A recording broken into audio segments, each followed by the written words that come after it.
Greetings. My name is Vivian Deniston. I live in Eureka, California, up near the Oregon border. I am almost 65 years old. I am a wife, a mother of two, and a grandparent of three. I am also a proud leader in my union, Local 2015.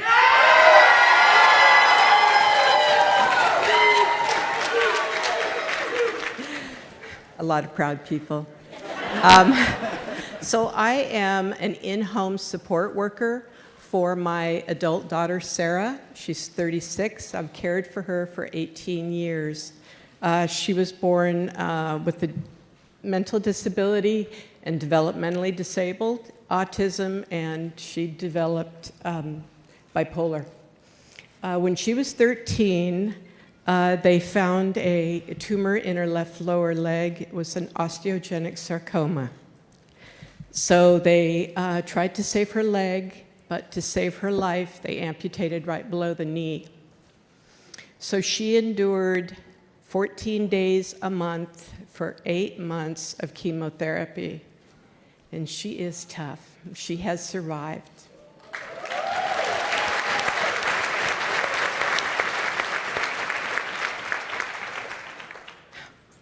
So my union has changed my life as a home care worker.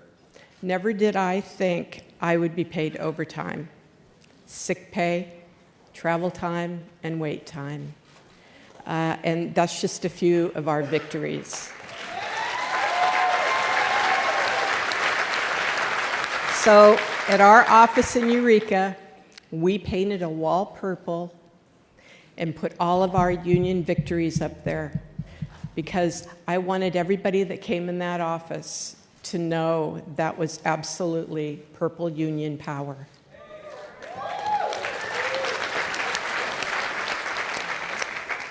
So, working families, seniors, and the disabled, we have an enormous problem with long-term care.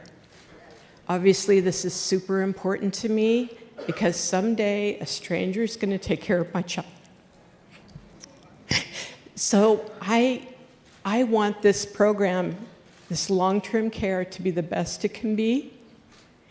And we have our other sisters and brothers that aren't in unions, that are working at poverty wages, have no benefits, and they don't have access to training.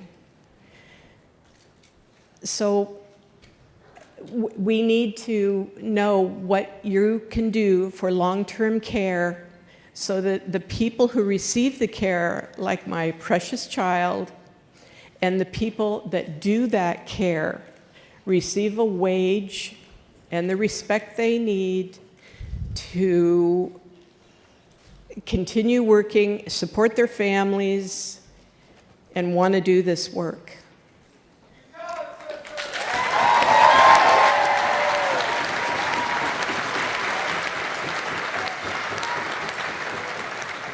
I don't know how I answer a 5-minute question in 3 minutes, but I'll try it.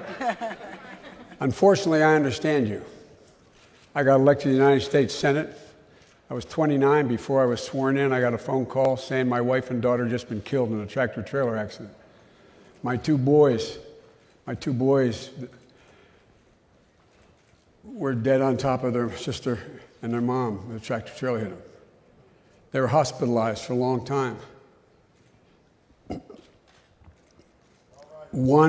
Anyway, I'm sorry. Well, no, let me finish.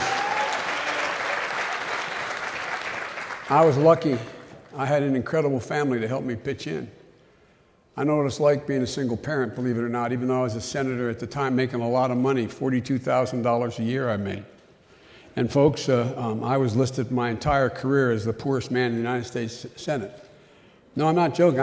It's just because I got elected when I was 29, come from a very modest background. And I couldn't figure out how to get help if I didn't have my parents and my sister, my best friend Valerie, moved in to help me raise my kids. Then my son Bo was Attorney General of the state of Delaware. He volunteered He joined the National Guard at age 32 because he thought he had an obligation to go. He spent a year in Iraq. He came back decorated, Conspicuous Service Medal, honors, Bronze Star, in war zone, etc. And because of his exposure to burn pits, in my view, I can't prove it yet, he came back with stage 4 glioblastoma.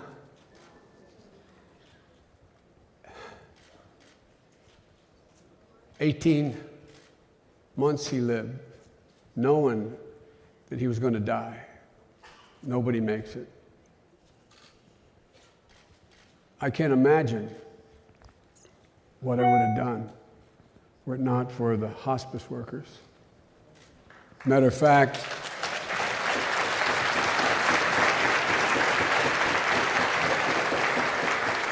in Delaware, they named the hospice facility the hospital after my mom, who needed hospice too. But my point is this. I don't know how I would have reacted if someone had told me when he was in his last months, came along and said, well, you've run out of your coverage. Die in pain but peace. We cannot cover you any longer. My dad used to have an expression. He'd say, Joey, a job's about a lot more than a paycheck. It's about your dignity. It's about respect.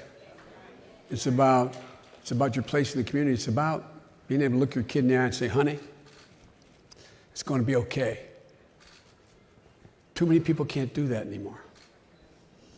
When my dad lost work in Scranton and we moved out and made that longest walk that any parent has to make up a short flight of stairs and say, honey, you can't go back to St. Paul's school. You can't play in that Little League team. Daddy doesn't have a job. I'm going to send you home with Grandpa. Well, I'll commute. I'm going down to Wilmington, where I used to live in. I'm going to get a job. And I'll be okay. You'll be okay. So many parents have made that longest walk, but they can't look their kids in the eye anymore and say, it's going to be okay. That's what this is all about. This is all about dignity. How can a parent maintain their dignity when they look at a child who has a pre-existing condition, or God forbid, is in the situation your daughter is in? You lay awake at night, don't you, all the time? What? Sorry. No. The president shouldn't react that way. But here's the deal. I make you a commitment. I make all of you a commitment.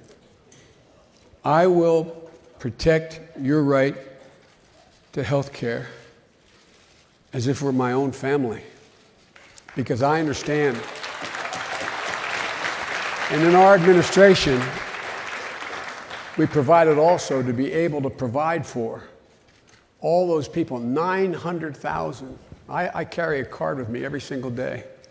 It's my schedule. In the back of the schedule, it has a little black box. What's in that black box? Tell them.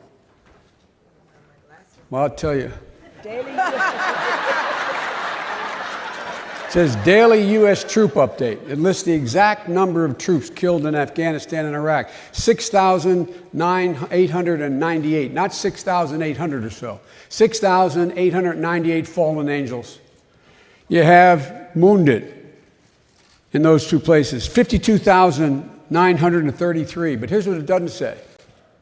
It doesn't say 300,000 of these warriors are coming home with post-traumatic stress, badly need. The suicide rate is so high.